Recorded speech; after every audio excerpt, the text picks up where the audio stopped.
Hello, wellness coach मी ज्योत्स्ना. तर आज मी माझी वेट लॉस जर्नीची स्टोरी आपल्यासोबत शेअर करणार आहे. माझ्या पहिल्या मुलाच्या डिलिव्हरीनंतर माझं वजन प्रचंड वाढलं होतं आणि वजन त्यासोबतच मला सायनसचा सुद्धा त्रास होता. पिगमेंटेशन, वांग हा प्रकार खूप झालेला. त्यामुळं मला फोटो काढायला कॉन्फिडन्स नसायचा, बोलताना कॉन्फिडन्स नसायचा आणि चालताना खूप जास्त धाप लागायची. म्हणजे थोडं जरी चालून आलं, चालायला नकोच वाटायचं आणि आळस आळस अंगामध्ये भरलेला, म्हणजे काही करायला उत्साह नसायचा. आणि अजून एक म्हणजे मला सायनसचा त्रास कधी म्हणजे नकळत कधी चालू झालेला मला माहीतसुद्धा नाही. म्हणजे पावसाळा चालू झाला ना, क्लायमेट चेंज झालं की मला सर्दी खोकला व्हायचा आणि किती औषध घेतलं तर ते कमी व्हायचं नाही.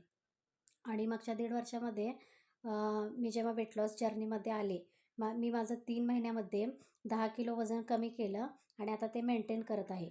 आणि जसं मी माझं वजन कमी केलं, तसं माझा सायनसचा त्रास कुठं गायब झाला समजलाही नाही. आणि मला दुसरं म्हणजे मला खाली बसून मांडी घालून बसताच येत नव्हतं, म्हणजे गुडघे फोल्डच होत नव्हते. आणि वजन कमी केल्यानंतर आता मी म्हणजे एकदम ॲक्टिव्ह लाईफस्टाईल माझी झालेली आहे, हेल्दी लाईफस्टाईल माझी झालेली आहे आणि खूप छान एनर्जेटिक फील होते मला. आणि तेव्हापासून मला जो अनुभव आलेला आहे, तो इतरांनाही मदत करण्याचा मी प्रयत्न करते आणि वेलनेस कोच म्हणून मी काम सुरू केलेलं आहे.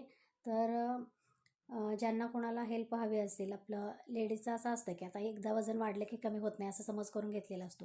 तर तसं काही नाही आहे. योग्य डाएट आणि व्यायाम यांनी जर आपण आणि सपोर्टला न्यूट्रिशन असेल आणि योग्य कोचच्या गायडन्सने आपण जर प्रयत्न केले, तर नक्की आपलं वजन कमी होऊ शकतं. आणि असं जर कोणाला हेल्प हवी असेल, तर मला कॉन्टॅक्ट करा.